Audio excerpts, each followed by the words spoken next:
Memimpikan Istanbul 1071 sampai 1422.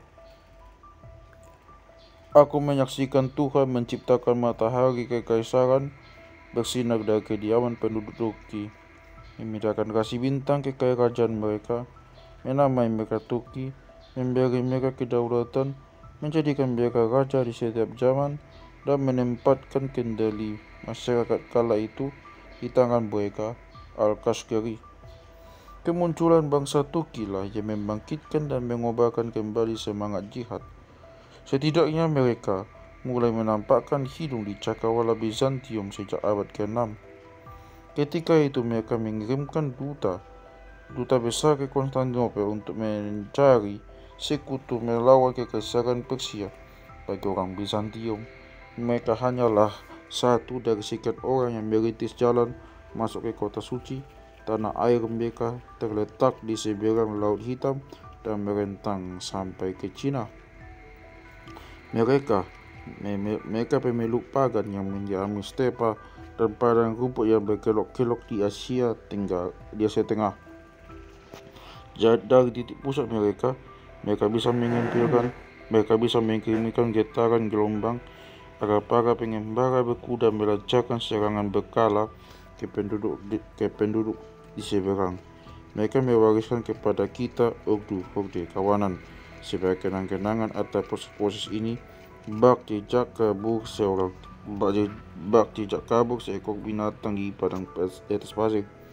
Bizantium berulang kali mendapatkan serangan bangsa pengembara Turki jauh sebelum mereka mengenal namanya. Barangkali bangsa Turki paling awal yang mengganggu pemukiman penutur bahasa Yunani adalah orang Hun. Peristiwa ini menyentak dunia Kristen pada abad ke-4. Lalu jejak mereka diikuti bangsa Bulgaria. Masing-masing gelombang serbuan ini tak bisa dijelaskan dengan mudah. Tak ubahnya, serbuan belalang merangsek ke ladang. Orang Bizantium menyebut serangan ini sebagai hukuman Tuhan atas dosa umat Kristen. Seperti sepupu Mongol mereka, bangsa Turki hidup di atas pelana, menggantung di antara bumi yang terhampar dan angkasa yang luas, dan mereka menyembah keduanya dengan perantaraan dukun. Mereka terus bergerak, selalu berpindah dan berkelompok berdasarkan suku. Mereka hidup dengan memelihara kawanan ternak dan merampok tetangga mereka. Harta rampasan adalah raison d'être mereka, sementara kota adalah musuh mereka. Dengan busuran terbuat dari campuran dan taktik perang berkuda yang gesit, mereka memiliki keunggulan militer dibanding penduduk menetap yang dilihat sejarah Arab. Ibnu Khaldun sebagai proses kunci dalam sejarah. Penduduk menetap menjadi malas dan santai, tulisnya. Mereka merasa aman tinggal dalam tembok kota yang mengelilingi mereka dan benteng yang menjaga mereka. Orang Badui tidak punya gerbang dan tembok. Mereka selalu memanggul senjata. Mereka mengawasi setiap penjuru jalan. Bahkan mereka bisa tidur di atas pelana.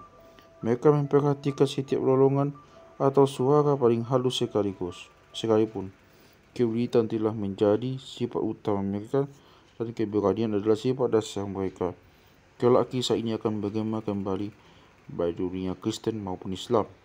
Kekacauan yang kerap terjadi di jantung Asia terus mendesak bangsa Turki ini maju ke barat. Pada abad ke-9 mereka bersentuhan dengan penduduk Muslim di Iran dan Irak. Khalifah Baghdad mengakui kemampuan tembok mereka dan berikut mereka menjadi pasukannya sebagai budak militer. Pada akhir abad ke-10, Islam sudah menancap begitu kuat di jiwa orang Turki di daerah perbatasan. Namun mereka tetap menegaskan identitas ras dan bahasa mereka. Tak lama kemudian mereka menggulingkan tuan mereka pada pertengahan abad ke-11. Sebuah dinasti Bani Saljuk lahir sebagai sebuah kesultanan di Baghdad. Pada penghujung abad itu, dunia Islam dari Asia Tengah sampai Mesir sebagian besar dikuasai Turki. Secara umum, perkembangan melesat mereka dalam dunia Islam yang tak pernah dicemburui dipandang sebagai keajaiban yang ditakdirkan. Tuhan menggariskannya untuk menghidupkan kembali napas Islam yang sudah sekarat dan memperbaiki persatuan umat Muslim. Hal ini bersamaan dengan kehadiran dinasti Syiah di Mesir yang keluar dari garis ortodoksi, sehingga Bani Saljuk Turki yang memilih mengikuti Sunni mampu memperoleh legitimasi sebagai Ghazi sejati, pejuang imam yang mengubahkan jihad melawan orang kafir dan Islam yang sesat. Semangat Islam militan cocok dengan semangat tempur bangsa Turki. Hasrat merampas disahkan dengan alasan taat kepada Allah. Di bawah pengaruh Turki, Islam memperoleh kembali semangat penaklukan yang dulu yang dimiliki orang Arab dan mengobarkan lagi perang suci melawan musuh Kristen mereka dengan skala yang jauh lebih besar. Meski Salahuddin Al-Ayyubi keturunan Kurdi, dia dan para pendurus yang memimpin pasukan yang bersemangat layaknya orang Turki, Allah akan diagungkan, tulis Adrawandi pada abad ke-13. Dukungan untuk Islam sangat kuat. Tanah Arab, Persia, Romawi, dan Rusia, pedang berada di tangan orang Turki dan rasa takut terhadap pedang ini mencekam hati setiap manusia. Tak lama sebelumnya, di bawah dorongan baru ini, perang yang bergejolak secara diam-diam selama berabad-abad antara umat Kristen dan umat Muslim di sepanjang perbatasan selatan Anatolia menyala kembali. Bani Saljuk di Baghdad dirongrong dan diganggu oleh para pengembara dari gurun bangsa Turki. Hasrat mereka untuk mendapatkan harta rampasan menjadi perdebatan di pusat negeri Islam. Mereka mendorong para pejuang suku ini untuk mengalihkan energi dan semangat mereka ke barat, ke Bizantium, ke kerajaan Rom.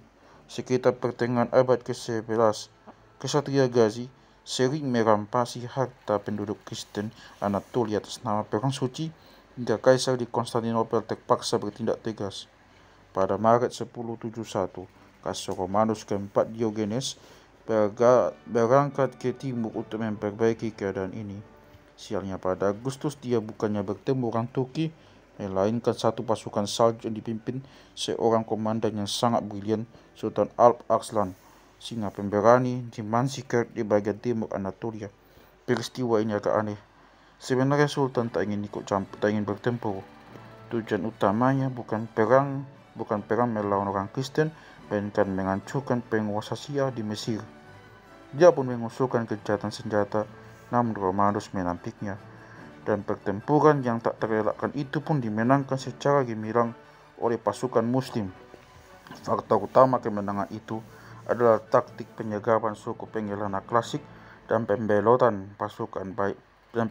prajurit bayaran Bizantium. Romanus dibiarkan hidup setelah berlutut mencium tanah di depan Sultan penakluk yang menginjak lehernya sebagai simbol kemenangannya dan ketundukan Romanus. Bagi orang Bizantium, pertempuran Manzikert ini merupakan hari berdarah, kekalahan yang begitu besar yang menghantui masa depan mereka. Kekalahan ini mengakibatkan sejumlah hal yang tak terkira, walaupun tidak langsung terasa di Konstantinopel. Orang Turki masuk Anatolia tanpa perlawanan. Daerah yang semula menjadi sasaran perampokan mereka kini menjadi tempat mukim mereka. Mereka pun turut merangsek ke barat menuju wilayah kepala singa Anatolia. Setelah gurun panas di Iran dan Irak, sekarang dataran bergelombang ditambah tenda Mongol dan unta berpunuk dua merupakan pemandangan yang membuat nyaman suku Pengelana dari Asia Tengah ini. Bersama mereka datang pula struktur agama Islam Sunni yang ortodoks dan ajaran keras lainnya, Sufi, para darwis, para wali yang mengorbankan semangat jihad dan pengorbanan kepada orang suci yang mengajak umat Kristen masuk Islam. 20 tahun setelah pertempuran Manzikert, orang Turki merapat ke pantai Mediterania. Umumnya mereka tak mendapat perlawanan dari penduduk Kristen yang majemuk. Sebagian dari mereka malah memeluk Islam, sementara lainnya rela menerima kewajiban pajak dan hukuman mati dari Konstantinopel. Islam menganggap umat Kristen sebagai ahli kitab sehingga berhak mendapat perlindungan hukum dan kebebasan beribadah. Bahkan sekte Kristen yang menyempal menerima penguasa Turki dengan tangan terbuka karena pemerintahan yang adil dan baik. Mereka memilih hidup di bawah pemerintahan Islam, tulis Misyal dari Syria. Orang Turki karena awam tentang misteri suci tak terbiasa memeriksa keimanan seseorang dan menghukum siapapun yang berlawanan dengan keyakinan mereka. Berbeda sekali dengan orang Yunani, lanjutnya, orang jahat dan bidah. Perpecahan dalam negeri Bizantium kini menyemangati orang Turki.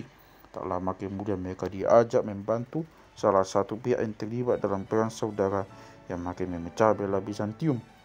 Penaklukan Asia kecil berlangsung dengan mudah dan dengan perlawanan sangat sedikit, sehingga pasukan Bizantium yang lain menyerah pada 1176. Sejak itu, kesempatan mengusir pendatang baru hilang selamanya. Peristiwa Manzikert tak bisa diubah. Setidaknya sejak 1220-an, para penulis sudah mulai menyebut Anatolia dengan Turkia. Bizantium telah kehilangan sumber pangan dan tenaga manusianya. Pada saat yang bersamaan, bencana yang tak kalah dahsyat juga menimpa Konstantinopel dari wilayah yang nyaris tidak terduga sebelumnya, Eropa Barat Kristen. Perang Salib dianggap sebagai proyek untuk membuktikan keteguhan Islam Turki terhadap Bani Saljuklah, ras terkutuk, ras yang terkucil dari Tuhan. Paus Urban II mengarahkan khotbah yang sangat menentukan di Klermont pada 1095. Perang itu bertujuan mengenyahkan ras kotor dari tanah kita. Pidato itu menjadi awal perang salib untuk 350 tahun kemudian. Meski mendapat dukungan dari saudara-saudara Kristen mereka di barat, peperangan ini ingin menunjukkan siksaan berat bagi orang Bizantium. Dari Togo dan daerah-daerah di depannya, mereka datangi gelombang kesatria perompak yang silih berganti. Para perompak itu mengharapkan dukungan, kebutuhan hidup dan rasa terima kasih dari saudara-saudara Kristen Ortodoks mereka ketika mereka bergerak ke selatan melintasi kekaisaran menuju Yerusalem. Pertempuran ini menimbulkan kesalahpahaman dan kecurigaan di antara mereka. Keduanya punya kesempatan mengamati dari dekat perbedaan tata cara dan bentuk kebaktian masing-masing. Orang Yunani melihat saudara-saudara mereka dari barat yang berbaju tempur tak lebih dari para petualang barbar yang tak berbudaya. Misi mereka penuh kemunafikan karena menopengi penaklukan dengan kesalehan. Mereka terlalu tinggi, kejam, dan terkesima oleh keangkaran kekaisaran yang telah mendarah daging, kata Niketas Koniates. Sebenarnya orang Bizantium lebih memilih tetangga muslim mereka karena mirip dengan kaum yang telah menanam keakraban dan saling menghormati selama berabad-abad setelah perang suci pertama meletus. Kita harus hidup bersama sebagai saudara, walaupun adat istiadat, tabiat dan agama kita berbeda, kata pemimpin Ortodoks di Konstantinopel ketika menulis surat kepada seorang khalifah di Baghdad. Sebaliknya, tentara salib melihat orang Bizantium sebagai kaum bidah bejat dengan pandangan hidup ala orang timur yang berbahaya. Prajurit Bani Saljuk dan Turki bertempur secara teratur demi orang Bizantium, sementara tentara salib juga gempa karena menemukan sebuah masjid berada dalam kota yang akan dipersembahkan kepada perawan Maria itu. Konstantinopel sombong dengan kekayaan, pongah dalam tingkah polanya, dan menyeleweng dalam keimanannya. Tegas prajurit salib bodoh, dedil. Lebih dari itu, kekayaan Konstantinopel dan harta karunnya berupa peti-peti relik suci membuat ngiler tentara salib. Sebuah pesan perdana miring dan menjilat penuh kecemburuan dikirim ke sebuah kota kecil di Normandia dan Rhin sejak awal dunia, tulis Marcel Champagne. Tidak pernah ada kekayaan yang begitu berlimpah hanya ditumpuk di satu kota. Jadi jelas sekali kota ini telah menjadi godaan yang nyata. Kekaisaran Bizantium mendapat tekanan militer, politik dan perdagangan dari barat sejak lama. Namun di akhir abad ke-12 semua itu kian tampak di Konstantinopel. Sebuah komunitas dagang Italia yang cukup besar didirikan di kota ini. Orang Venesia dan Genoa memperoleh hak istimewa dan karena itu sangat diuntungkan. Orang Italia yang haus kemenangan dan materialistik tak terlalu masuk sebenarnya. Orang Genoa punya koloni sendiri di Galata, sebuah kota yang dikelilingi tembok di seberang Golden Horn. Koloni orang Venesia dianggap sangat sombong dengan kekayaan dan kemakmuran mereka, seakan ingin mencemooh kekuasaan kekaisaran. Gelombang pembantianis melibas populasi ini. Pada 1171, Galata diserang dan dihancurkan orang Yunani. Pada 1183, sebuah komunitas Italia dibantai di depan mata Jenderal Bizantium Andronikos Siganas. pada 1204. Sejarah saling curiga dan kekerasan ini kembali menghantui Konstantinopel dalam sebuah malapetaka dari Katolik Eropa Barat yang tak akan pernah dimaafkan orang Yunani. Dalam episode paling ada dalam sejarah dunia Kristen, pasukan perang salib keempat yang diberangkatkan dengan kapal-kapal Fenisia dan menurut rencana akan menyerang Mesir, tiba-tiba beralih menyergap kota. Enrico dan Dolola dalang dan pemimpin ekspedisi ini. Hakim Fenisia berusia 80 tahun. Hakim Fenisia yang berusia 80 tahun itu memang buta, tapi ia licik. Berlayar dengan mengatasnamakan takhta kekaisaran, armada raksasa ini tiba di Marmara pada Juni 1203. Tentara salib sendiri mungkin kagum tidak percaya ketika melihat Konstantinopel, sebuah kota yang sangat penting bagi orang Kristen, terletak di pelabuhan yang melengkung, bukan di tepi pantai Mesir. Setelah memuluskan jalan mereka melewati rantai yang melindungi Golden Horn, kapal Fenisia ini berlayar ke pantai yang landai dan berusaha menembus tembok pemecah ombak. Ketika serangan ini setengah hati, Hakim Gaek tadi melompat ke pantai dengan memegang bendera Santo Markus di tangannya dan mendesak pasukan Fenisia, menunjukkan keberanian mereka. Tembok itu dihujani serangan dan pimpinan penyerang pun, Alexios, naik tahta. Pada April tahun berikutnya, setelah musim dingin, intrik internal yang pekat dan membuat pasukan salib gelisah, akhirnya Konstantinopel berhasil ditaklukkan. Pembantaian massal dilakukan dan hampir seluruh kota dibumi hanguskan. Rumah yang dibakar lebih banyak daripada yang ditemukan di 3 kota di kerajaan Prancis, kata kesatria Prancis Geoffrey de Villehardouin. Warisan seni yang begitu berharga ada di kota dirusak dan Santa Sofia dikotori dan dirampok. Mereka membawa kuda-kuda dan keledai-keledai ke dalam gereja, tulis penulis sejarah Niketas. Perbuatan mereka yang termasuk lebih baik adalah menggarong bejana suci dan ukiran perak dan emas yang mereka congkel dari singgasana, membawa pintu dan perabotan dimanapun mereka temukan, dan ketika hewan-hewan ini tergelincir dan jatuh, mereka mengejarnya dengan pedang, mengotori gereja dengan darah dan kotoran mereka. Orang Fenisia merampok barang berharga berupa patung, relik dan benda suci lain untuk menghiasi gereja mereka sendiri Santo Markus, termasuk 4 patung orang Skandinavia yang terbuat dari perunggu yang berdiri di hipodrom. Sejak zaman Konstantin yang Agung, Konstantinopel menjadi kepulan debu dari puing-puing. Oh kotaku, kotaku, kota yang jadi mata bagi semua kota, tutup Niketas. Kau telah meneguk habis amarah Tuhan dari cangkirnya. Ratapan ini khas orang Bizantium, namun terlepas dari apakah bencana disebabkan manusia atau Tuhan, yang jelas akibat yang terasa tak berbeda benar. Konstantinopel berubah. Kini Konstantinopel hanya menjadi bayangan dari kejayaannya di masa lalu. Untuk 60 tahun berikutnya, kota ini menjadi kekaisaran Konstantinopel Latin yang diperintah bangsawan Flanders dan para pewarisnya. Kekaisaran Bizantium terlupakan dan berubah menjadi serpihan kecil negara Prancis dan koloni Italia. Sebagian besar penduduknya melarikan diri ke Yunani. Orang Bizantium mendirikan sebuah kerajaan di perairan Nikea, wilayah Anatolia, dan relatif berhasil menahan gerak maju serangan orang Turki.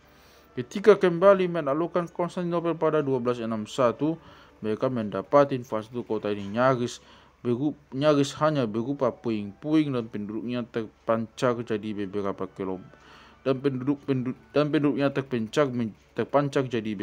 kelompok. Ketika mereka mencoba memperbaiki keadaan dan menghadapi bahaya baru dari barat, orang Bizantium kembali melawan musim Anatolia, dan ini harus dibayar dengan harga yang lebih mahal. Anatolia terus digoyang oleh pergeseran populasi yang secara besar-besaran mengarah ke barat. 2 tahun setelah kehancuran Bizantium, seorang pemimpin suku bernama Temujin berhasil menyatukan suku-suku nomad di Mongol ke dalam pasukan perang yang terorganisasi dan menerima gelar Genghis Khan, penguasa semesta. Orang Mongol yang berambut gondrong dan penyembah langit ini merangsek turun ke dunia Islam dengan keganasan luar biasa. Ketika huru-hara ini menyelimuti Persia, gelombang orang yang mengungsi dari kampung halaman mereka kian banyak yang bergerak ke barat menuju Anatolia. Daerah ini adalah kancah pertemuan terakhir dari berbagai etnis Yunani, Turki, Iran, Armenia, Afgan, dan Georgia. Ketika bangsa Mongol mengalahkan provinsi yang paling tenang, yakni provinsi yang dikepalai Bani Saljuk dari Rom pada 1243, Anatolia hancur menjadi kerajaan-kerajaan kecil. Suku pengembara Turki yang tidak punya tempat terus bermigrasi ke barat. Tidak ada tetangga kafir lagi yang pantas ditaklukkan secara Islam. Ketika mereka bertemu laut, beberapa di antara mereka membuat armada dan berlayar ke wilayah-wilayah pantai Bizantium. Sementara yang lain berperang satu sama lain. Anatolia kacau balau, terpecah belah dan rawan penjara yang ganas, pemburu rampasan dan beragam pandangan agama yang lahir dari campuran sufisme mistik dan Sunni ortodoks. Orang Turki tetap mengelana di sepanjang cakrawala di atas pelana mereka yang bersulam, mencari rampasan dan terus bergerak. Semangat yang diwariskan tradisi Ghazi. Kini hanya tinggal satu kerajaan yang tak begitu berpengaruh, suku Usman yang masih bersentuhan dengan tanah orang kafir Bizantium di Anatolia barat laut. Tak ada yang tahu pasti asal-usul suku ini. Sekarang mari kita mengenal dengan bangsa Utsmani. Mereka tiba-tiba muncul di antara orang Turki pengelana yang anonim sekitar tahun 1280 dari sebuah kasta prajurit buta yang tinggal di tenda-tenda dan api unggun. Mereka memerintah di atas pelana, memberi syarat dengan ibu jari. Namun perjalanan sejarah mereka menjadi berbeda karena berhasil mendirikan kekaisaran besar. Konon, Utsman selalu ditakdirkan menjadi tokoh besar. Suatu malam dia tertidur dan bermimpi bila Konstantinopel yang berada di pertemuan dua laut dan dua benua terlihat seperti berlian yang terletak di antara permata sabit dan zambut dan menjadi permata kekuasaan yang meliputi seluruh dunia. Utsman mengambil jubah gazinya dan sukunya siap melaksanakan perintahnya. Keseimbangan antara keberuntungan dan kecerdikan mengubah kekuasaan Utsman dari wilayah yang kecil menjadi penguasa dunia.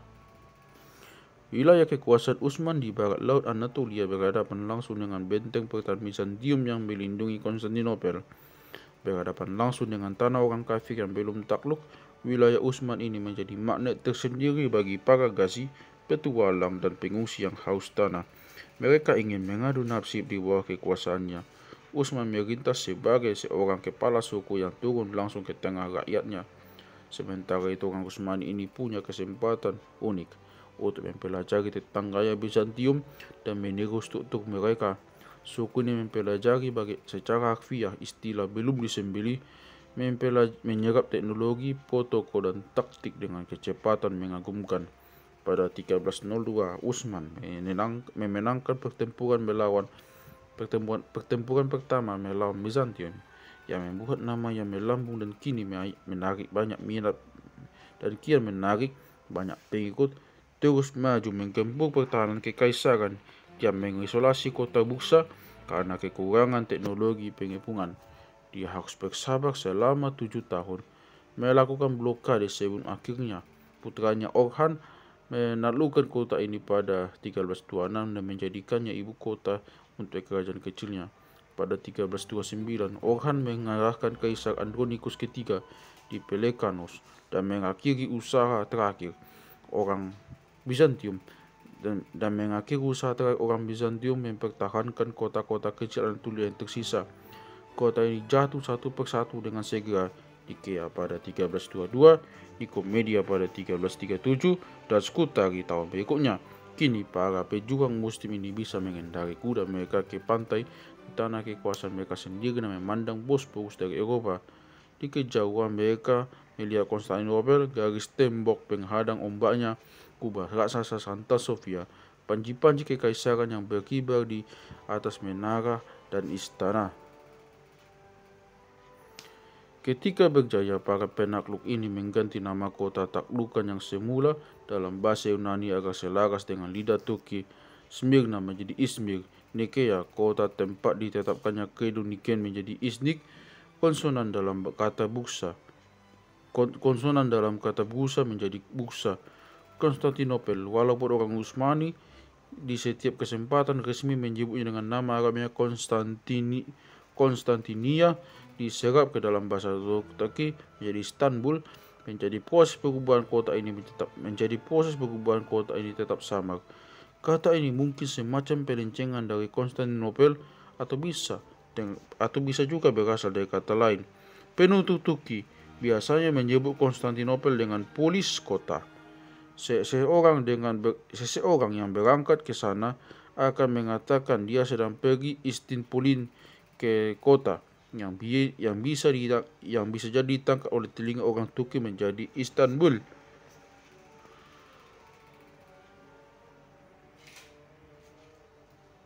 Tampaknya kemajuan pesat Utsmani ditakdirkan sama dengan nasib pasukan Arab 7 abad sebelumnya, ketika pengembara Arab terbesar Ibnu Battuta mengunjungi daerah kekuasaan Orhan pada 1331.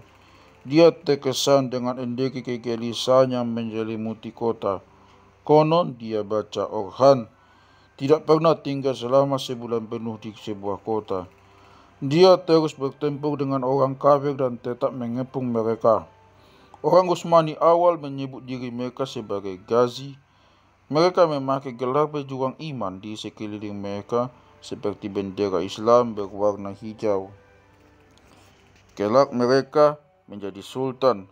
Pada 1337, Orhan menulis sebuah prasasti di Bursa menyebut dirinya sultan, putra sultan para Ghazi, seorang Ghazi, putra Ghazi, bangsawan cakrawala pahlawan dunia. Masa ini adalah masa heroik penaklukan Muslim dan diperkuat oleh dorongan Islam militan. Ghazi adalah pedang Allah, tulis penulis sejarah Ahmedi sekitar tahun 1400. Dia pelindung dan pembela kaum mukmin. Dia menjadi syahid di jalan Allah. Jangan anggap dia meninggal. Dia hidup bahagia bersama Allah. Dia abadi. Penaklukan melahirkan harapan liar di antara para pengelana nomadik dan mistikus darwis yang memakai jubah-jubah bertambal yang bergerak bersama mereka melintasi jalan-jalan berdebu Anatolia. Udara dipenuhi ramalan dan nyanyian kepahlawanan. Mereka mengingat hadis penaklukan Konstantinopel dan legenda apel merah ketika Kaisar Johannes Kantakuzenos mengundang pasukan Orhan menyeberangi Dardanella pada 1350 untuk membantunya menyelesaikan perang saudara antara negara-negara Bizantium. Kaum Muslim mendarat di Eropa untuk pertama kali sejak 717. Saat gempa bumi merusak tembok Gallipoli pada 1354, pejuang Utsmani menganggapnya sebagai pertanda dari Allah kepada umat Muslim untuk menaklukkan kota itu. Para pejuang dan wali mengalir mengikuti mereka ke Eropa. Pada 1359, sebuah pasukan Islam tiba di luar tembok kota untuk pertama kalinya dalam 650 tahun. Perlahan tapi pasti, ramalan pun mengapung di udara. Mengapa Ghazi muncul belakangan? Tanya Ahmedi. Karena yang terbaik selalu muncul terakhir. Nabi Muhammad lahir setelah nabi-nabi lain. Seperti Al-Quran diturunkan setelah Taurat, Zabur, dan Injil, maka Ghazi pun muncul terakhir di dunia ini.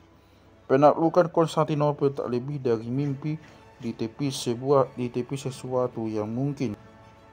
Kemajuan pesat Utsmani serupa mujizat, seakan telah ditahbiskan oleh Tuhan. Secara geografis, adat istiadat dan keberuntungan, orang Utsmani ditempatkan untuk mengatasi ancaman disintegrasi negara-negara Bizantium. Sultan-sultan awal yang dikenal dengan rakyat dan alam selalu memperhatikan keadaan dan kemungkinan dalam perubahan situasi perpolitikan di sekitar mereka. Kalau orang Bizantium terikat dengan aturan dan tradisi yang berusia berabad-abad, orang Utsmani adalah orang yang ringkas, lentur, dan terbuka. hukum Islam mewajibkan mereka memperlakukan taklukan dengan baik. Orang Utsmani memerintah taklukan dengan bijak, satu hal yang cenderung lebih baik ketimbang feodalisme Eropa. Tak ada usaha agar orang Kristen, pada mereka penduduk mayoritas masuk Islam. Sebenarnya sikap ini tak terlalu cocok dengan sebuah dinasti yang berhasrat mendirikan sebuah kekaisaran di bawah hukum syariah. Tidak mungkin membebankan pajak lebih besar kepada orang Muslim daripada orang kafir, meski dalam sejumlah hal beban Muslim lebih ringan. Para petani di wilayah Balkan dengan senang hati bisa melepaskan diri dari kewajiban melayani para bangsawan feodal yang justru lebih memberatkan. Pada saat yang sama, orang Utsmani punya keunggulan dinasti dalam diri mereka. Tidak seperti penguasa Turki lain, sultan-sultan awal ini tidak pernah membagi suksesi kekuasaan atas sebuah kerajaan. Mereka pun tak pernah menunjuk seorang pewaris tahta. Seluruh putra mengurusi kekuasaan, namun hanya satu yang akan menduduki tahta. Metode yang tampak kejam dan dirancang untuk memastikan yang kuatlah yang bertahan. Yang paling aneh di mata orang barat adalah mereka tak tertarik mengatur suksesi kekuasaan lewat pernikahan. Kalau kaisar-kaisar Bizantium, seperti semua penguasa lain di Eropa, meluaskan jangkauan mereka untuk mengamankan kerajaan melalui pernikahan tak raja dan sukesi lewat garis darah yang sah, orang Utsmani hampir mengabaikannya. Biasanya ayah dari seorang sultan memang sultan, namun ibunya bisa jadi seorang selir atau budak, bahkan bisa juga tidak terlahir sebagai seorang muslim atau berasal dari salah seorang lusinan wanita taklukan. Cakupan genetik yang luas ini memasuk sumber daya manusia yang sangat besar bagi Utsmani. Tidak ada temuan orang Utsmani yang lebih penting selain membuat kebijakan tentara tetap. Para kesatria Ghazi yang bersemangat, sangat tak disiplin untuk memenuhi ambisi sultan-sultan Utsmani yang sedang mekar. Pengepungan kota yang memiliki pertahanan yang baik mensyaratkan kesabaran, metodologi, dan kemampuan teknik khusus. Menjelang akhir abad ke-14, Sultan Murad pertama membentuk angkatan bersenjata baru yang terdiri dari budak-budak tawanan dari negara-negara Balkan. Pemuda-pemuda Kristen taklukan direkrut secara berkala, diperintahkan masuk Islam dan diajari bahasa Turki. Terpisah dari keluarga mereka, pasukan yang baru direkrut ini memperlihatkan kesetiaan mereka hanya kepada Sultan. Mereka adalah pasukan pribadi Sultan Budak Gerbang. Mereka dikelompokkan dalam unit-unit infanteri, yaitu Ceri atau Janissary, dan pasukan kavaleri. Keduanya pasukan profesional pertama di Eropa sejak zaman Romawi. Pasukan ini memiliki peran penting dalam perkembangan negara Utsmani. Cara ini berasal dari sejarah suku Utsmani itu sendiri.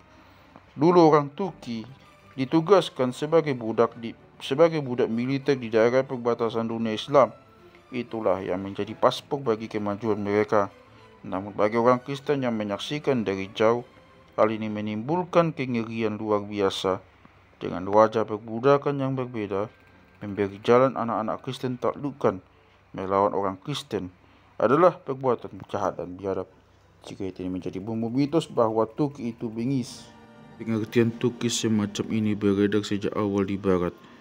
Pengertian ini buatan Eropa, sebuah istilah sesuai dengan identitas orang Barat yang justru jarang dipakai orang Utsmani. Mereka menganggap istilah ini merendahkan. Mereka malah memiliki gelar yang tidak bersifat kesukuan, namun teritorial, dan mencerminkan tradisi nomadik mereka. Tidak terpaku pada teritori yang jelas, dan komposisi ras mereka yang multi-etnik. Identitas mereka lebih religius. Sultan-sultan Utsmani menggambarkan diri mereka dengan istilah berbunga-bunga sebagai penguasa Islam, kerajaan mereka sebagai pelindung orang beriman atau tanah yang terjaga, rakyat mereka sebagai umat muslim atau kaum Utsmani. Ada istiadat orang Utsmani terdiri dari berbagai unsur berbeda: kesukuan Turki, Islam Sunni, praktik peradilan Persia, administrasi, pajak dan upacara Bizantium, dan sebuah bahasa resmi dengan struktur Turki tapi dengan kosakata Arab dan Persia. Semua itulah yang membentuk identitas mereka. Menanjaknya nasib baik orang Utsmani mencerminkan nasib buruk Bizantium. Faktor inilah yang membuat masa setelah tahun 1300 dianggap abad gelap di Eropa, yang juga terdapat di Kekaisaran Timur. Perpecahan, perang saudara, merosotnya jumlah penduduk dan kemiskinan mencekik Konstantinopel. Ada sejumlah cerita dari peristiwa-peristiwa simbolik. Pada 1384, Kaisar Andronikos mengambil keputusan bunuh diri dengan membubarkan angkatan laut kerajaan. Para pelaut yang menganggur menyeberang ke pihak Utsmani dan membantu mereka membangun sebuah armada. Sekitar tahun 1325, kaisar-kaisar di Palaiologos membuat lambang elang berkepala dua, tidak seperti yang dikira selama ini. Lambang itu bukan menunjukkan sebuah kekaisaran besar yang menatap ke barat dan ke timur, tapi menyimbolkan terpecahnya kekuasaan antara dua orang kaisar dari satu keluarga yang saling berseteru. Lambang elang ini begitu profetis.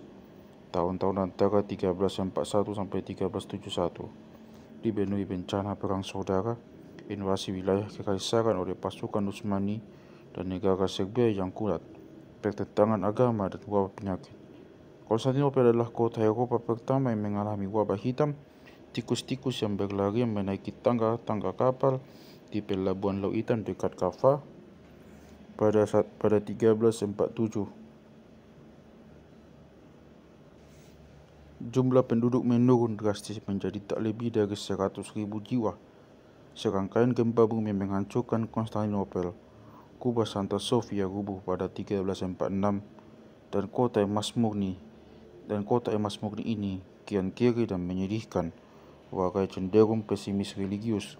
Para petualang yang menyinggahi kota ini mencatat kemuraman yang tampak di sana. Ibnu Battuta tidak melihat sebuah kota, melainkan 13 desa yang dipisah ladang. Ketika seorang Spanyol bernama Pero Tafur berkunjung, bahkan dia menemukan istana kaisar sekalipun berada dalam keadaan di mana istana dan kota menunjukkan bencana yang tanggung warganya itu masih berlangsung sampai saat ini. Kota itu tidak berpenghuni. Penduduknya tidak lagi ceria, tapi sedih dan papa, memperlihatkan beratnya beban yang mereka tanggung. Sebelum menambahkan dogma Kristen yang tulus yang bagaimanapun tidak seburuk yang patut mereka terima, karena mereka orang jahat dan bergelimang dosa. Kota ini mengerut di balik temboknya seperti orang tua yang memakai bajunya di masa muda, sementara kaisarnya adalah orang miskin di rumah mereka sendiri. Pada pelantikan Kaisar Yohanes ke-6 Kantakuzenos tahun 1347, para tamu melihat mahkota yang terbuat dari kaca, sementara hidangan disuguhkan dengan cawan-cawan dari tanah liat dan timah. Nampan-nampan emas telah dijual untuk membiayai perang saudara. Permata-permata digadaikan kepada orang Fenisia dan menjadi harta gereja Santo Markus. Di tengah kondisi kacau ini, perkembangan Utsmani di Eropa terus berjalan tanpa ada yang memperhatikan. Pada 1361, mereka akhirnya berhasil mengelilingi Konstantinopel dari belakang ketika mereka merebut kota Adrianopel, Edirne dalam bahasa Turki, 140 mil ke barat, dan memindahkan ibu kota mereka ke Eropa. Ketika mereka mengalahkan orang Serbia dalam sebuah pertempuran tahun 1371, Kaisar John dikucilkan dari seluruh bantuan bangsa Kristen dan tak punya banyak pilihan selain menjadi bawahan Sultan. Dia diwajibkan menyetor pasukan sesuai permintaan dan meminta izin untuk seluruh keputusan kerajaannya. Kemajuan Utsmani tak terbendung lagi. Di ujung abad ke-14, wilayah kekuasaan mereka sudah merentang dari Danube sampai Sungai Efrat. Ekspansi orang Turki atau penyembah berhala itu bagai lautan, tulis Mikhail Janisari dari Serbia. Dia tidak pernah tenang dan terus bergelombang. Bahkan jika kau berhasil memukul kepala ular, dia tetap berbahaya. Paus mengeluarkan maklumat perang salib selanjutnya untuk melawan orang Utsmani pada 1366. Namun percuma saja mengancam mengucilkan negara-negara perniagaan di Italia dan Adriatik yang tidak mau mengirimkan pasukan mereka. 50 tahun berikutnya menjadi saksi tiga perang salib melawan orang kafir. Semuanya dipimpin orang Hungaria negara yang paling terancam di Eropa Timur. Mereka merupakan perlawanan penghabisan dari Serikat Dunia Kristen. Satu persatu perang salib ini berakhir dengan kekalahan dan penyebabnya mudah ditemukan. Semua ini disebabkan Eropa yang pernah terpecah belah, kemiskinan yang merajalela, kelemahan karena pertentangan internal mereka, lumpuh karena wabah hitam.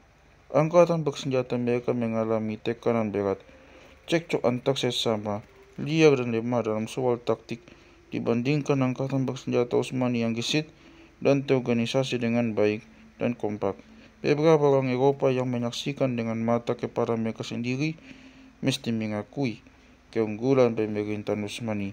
Seorang pengelana Prancis bernama Bertrand de la Croix pada 1430-an menulis, mereka sangat rajin, rela bangun pagi dan bersahaja. Mereka tidak peduli di mana akan tidur dan biasanya akan berbaring di tanah. Kuda-kuda mereka sangat bagus, hanya makan sedikit. Larinya kencang dan lama. Kepatuhan mereka kepada atasan tak berbatas. Ketika gong dibunyikan, mereka yang sedang berjalan di ujung barisan akan segera berhenti dan diam, dan diikuti yang lain dengan keheningan yang sama. 10.000 pasukan Turki dalam kesempatan seperti ini hanya menimbulkan sedikit kegaduhan ketimbang 100 orang pasukan Kristen. Saya harus mengakui bahwa berdasarkan pengalaman saya selama ini, saya selalu mengenal orang Turki sebagai orang jujur dan setia. Ketika mereka harus menunjukkan keberanian mereka tak pernah gagal. Dengan latar belakang inilah, permulaan abad ke-15 memandang Konstantinopel dengan suram.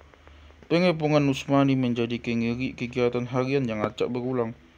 Ketika Kaisar Manuel melanggar janjinya sebagai bawahan pada 1397, Sultan Bayezid menaklukkan kota ini lewat serangkaian penyerangan dan berhenti ketika Bayezid kalah dalam pertempuran dengan Timur Lang, seorang raja Mongol Turki, Tamburlain dalam drama Marlowe pada 1402.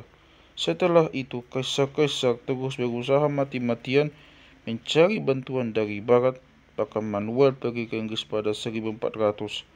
Di sisi lain, membongkar kebijakan intrik diplomatik dan mencari dukungan untuk merebut tahta Utsmani. Sultan Murad II mengepung Konstantinopel pada 1422 untuk merebut kekuasaan, namun kota ini tidak bertahan. Orang Utsmani tidak punya armada kapal untuk mendekati kota dan tidak pula teknologi untuk menggempur tembok kotanya. Manuel yang saat itu sudah tua, namun masih